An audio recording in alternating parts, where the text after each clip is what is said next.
বহুদিন পর্যন্ত বহু বছর পর্যন্ত আমাদের বাংলাদেশের মানুষ তারা স্বাধীনভাবে ভোট দিতে পারে নাই। আমরা বর্তমান অন্তর্বর্তীকালীন সরকার এবং নির্বাচন যে কমিশন রয়েছে তাদেরকে আমরা বারবার বলে এসেছি যে লেভেল ফিল্ড যদি তৈরি না হয় সেখানে আপনাদের এই দায়টা কিন্তু কোনো ক্রমেই আপনারা এড়াতে পারবেন না। কিন্তু আমরা যেটা বাস্তবে লক্ষ্য করছি যে এখন পর্যন্ত নির্বাচনের মাঠে এখনও লেভেল প্লেয়িং ফিল্ডের ব্যাপারে আমরা কিন্তু অনেকটা শঙ্কিত, আমরা অনেকটা কিন্তু হতাশ। এই জন্য নির্বাচন কমিশনকে বলবো এবং বিশেষ করে অন্তর্বর্তীকালীন সরকারকে বলবো যে আপনারা আমাদেরকে বলেছিলেন যে আপনারা এমন একটা নির্বাচন উপহার দিবেন যেই নির্বাচন মানুষ স্মরণ রাখবে। সেই কথাটা আমি স্মরণ করাইয়া দেওয়া বলছি যে আপনারা এই পরিবেশ তৈরি করবেন। আর যদি তৈরি না করেন, এখনই তো আমরা লক্ষ্য করেছি বিভিন্ন জায়গায় যে সহিংসতা হচ্ছে, যে ধরনের একে অপরের প্রতি কঠিন আগ্রাসী ভূমিকা তৈরি করছে। যেমন আমাদের ভোলাতে আমাদের মেয়ে কর্মীদের উপরে, আমাদের প্রার্থী বড় মেয়ের উপরে যে অনাকাঙ্ক্ষিত যে ধরনের আচরণ এবং আমরা ঘটনা শুনছি, এটা কিন্তু অত্যন্ত দুঃখজনক। আরেকটা আমরা বলবো প্রশাসন সহ নির্বাচন কমিশনে যারা রয়েছেন এর বিহিত ব্যবস্থা যদি আপনারা না করেন তাহলে সামনের পরিবেশের জন্যে এবং খারাপ হওয়ার জন্য দায়িত্ব আপনাদের মাথায় নিতে হবে।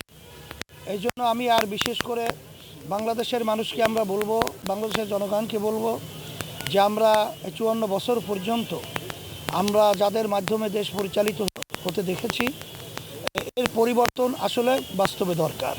কারণ এই পরিবর্তন না হলে আবার পুরাণ যদি নতুনভাবে আমাদেরকে নতুন কোনো ভালো কিছু দিবে এই আশা আমরা করতে পারি না।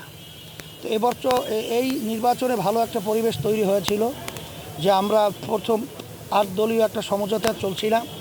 এবার পরে আমাদের সাথে আলোচনা এবং না করেই অন্য দলগুলো এখানে যুক্ত হলো। পরবর্তীতে জামাতের নেতৃত্বটা তাদের হাতে নিয়ে গেল, নিয়ে তারা নেতৃত্বের মাধ্যমে আমাদেরকে ব্যবহার করতে চেয়েছিল। কিন্তু আমাদের যে বড় একটা আশা আকাঙ্ক্ষা ছিল যে ইসলামের পক্ষের একটা শক্তি উত্থান হবে, কিন্তু সেই আশার মধ্যে সেটা চলে আসছে আশার আলোর পরিবর্তন। এরপরে বাধ্য হয়ে আমরা যখন দেখেছি যারা তারা ইসলামী শরিয়া অর্থাৎ ইসলামকে তারা রাষ্ট্রীয় পর্যায়ে ক্ষমতায় নিতে চায় না, তখনই বাধ্য হয়ে আমরা ওখান থেকে সরে এসে আমরা যে কমিটমেন্ট করেছিলাম জাতির সামনে যে আমরা ইসলামের পক্ষে একটা বাক্স দিব, সেই বাক্সটা নিয়েই এর হেফাজতের জন্যই আমরা ইসলামের পক্ষে এখন হাত পাখা প্রতীক ইসলামী আন্দোলন বাংলাদেশ একটা বাক্সই আমরা জাতি রেখেছি। আশা করি আল্লাহর রহমতে এই ইসলামের পক্ষের বাক্সই আল্লাহর মধ্যে। এবং বিভিন্ন জায়গা থেকে আমাদের কাছে যে তথ্য আসছে তাতে কিন্তু সর্বশ্রেণীর মানুষ, বিশেষ করে সম্মানিত ওলামায়ে কেরাম এবং যারা নাকি দেশকে ভালোবাসে, ইসলামকে ভালোবাসে, যারা মানবতার মুক্তি চায়, তারা কিন্তু ইসলামী আন্দোলন বাংলাদেশের হাত পাখা প্রতীকের প্রার্থীদেরকে ভোট দেওয়ার জন্যে তারা অধীর আগ্রহে সময় গুনছে।